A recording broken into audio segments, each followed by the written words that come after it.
রাজ্য সরকারের প্রশাসনিক ব্যবস্থাকে আরও প্রযুক্তি নির্ভর ও জনমুখী করে তুলতে নতুন উদ্যোগ মুখ্যমন্ত্রী অধ্যাপক ডাক্তার মানিক সাহা ভার্চুয়াল মাধ্যমে উদ্বোধন করলেন যোদ্ধা ওয়েবসাইট।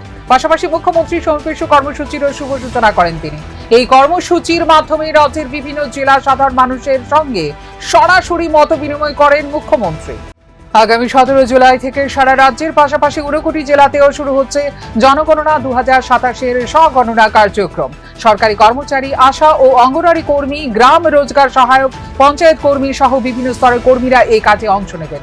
বুধবার জেলা শাসকের কার্যালয়ে আয়োজিত সাংবাদিক সম্মেলনে এ বিষয়ে বিস্তারিত জানান 59 জেলার জেলা শাসক মেঘা জৈন। শ্রমজীবী মানুষের বিভিন্ন দাবিকে সামনে রেখে রাজধানীতে বিক্ষোভ মিছিলের আয়োজন করল সদর মহকুমা কমিটি। শ্রমিক স্বার্থ বিরোধী শ্রম আইন প্রত্যাহার, বিদ্যুতের বিল কমানো, স্মার্ট মিটার বাতিল, 100 দিনের কাজ পুনরায় চালু, 700 টাকা মজুরি প্রদান সহ একাধিক দাবিতে সরব হন আন্দোলনকারীরা। শহরের বিভিন্ন পথ পরিক্রমা করেও উদ্বেলিত এই মিছিলটি। রাজ্যে নারী ও শিশুদের বিরুদ্ধে ক্রমবর্ধমান অপরাধের ঘটনায় উদ্বেগ প্রকাশ করে ডিজিপির কাছে গণডেপুটেশন দিল all India lawyers association for justice বা AILAG ত্রিপুরা ইউনিট। সোমবার পুলিশ সদর এই ডেপুটেশন কর্মসূচি নেতৃত্ব দেন সংগঠনের রাজ্য নেতৃত্ব। এছাড়া উপস্থিত ছিলেন সমাজকর্মী এবং বিভিন্ন আক্রান্ত পরিবারের প্রতিনিধিরা। মুখ্যমন্ত্রীর সাম্প্রতিক পরিদর্শনের পর ধীরে ধীরে বদলের ছোঁয়া দেখা যাচ্ছে জিবি হাসপাতালের ট্রমা কেয়ার সেন্টারে। রোগী পরিষেবা আরো উন্নত করতে এবার সেখানে চালু হলো নতুন একটি পরিষেবা। হাসপাতাল কর্তৃপক্ষের দাবি, এই উদ্যোগের ফলে জরুরি চিকিৎসা পরিষেবা আরো দ্রুত ও কার্যকর হবে।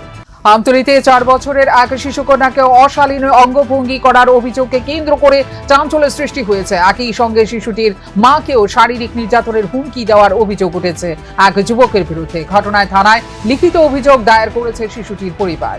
পশ্চিম ত্রিপুরা বামুচিয়া এলাকায় রাবার বাগানে অজানা রোগের প্রাদুর্ভাব দেখা দিয়েছে। রাবার গাছের পাতা লাল হয়ে শুকিয়ে যাচ্ছে, এরপরই কিছুদিনের মধ্যে মারা যাচ্ছে গাছ। এতে ব্যাপক ক্ষতির আশঙ্কায় উদ্বিগ্ন হয়ে পড়েছেন রাবার চাষিরা। অভিযোগ পেয়ে ঘটনাস্থল পরিদর্শন করেন স্থানীয় বিধায়ক নয়ন সরকার। রাজধানী আগরতলা মঠ চৌমুহনী এলাকায় হাইকোর্টের নির্দেশে অবৈধভাবে নির্মিত একটি বাড়ির একাংশ ভেঙে গুঁড়িয়ে দিল আগরতলা পুর নিগমের টাস্ক ফোর্স। চয়ন পালের অভিযোগের ভিত্তিতে প্রথমে বিষয়টি পুর নিগমে ওঠে, পরে আদালতের নির্দেশে এই উচ্ছেদ অভিযান চালানো হয়। তবে দীপক পালের পরিবারের দাবি, পারিবারিক শত্রুতার জেরেই প্রতিহিংসাবশত তাদের বাড়ি ভাঙা হয়েছে। রাজ্যের সরকারি বিদ্যালয়গুলিতে শিক্ষক সংকটের অভিযোগ নতুন নয়। এবারে সেই অভিযোগ উঠেছে কমলাসাগর বিধানসভার অন্তর্গত হরিশনগর নিম্ন বুনিয়াদী বিদ্যালয়কে ঘিরে। মাত্র 3 জন শিক্ষক দিয়ে দীর্ঘদিন ধরে চলছে বিদ্যালয়ের পাঠদান।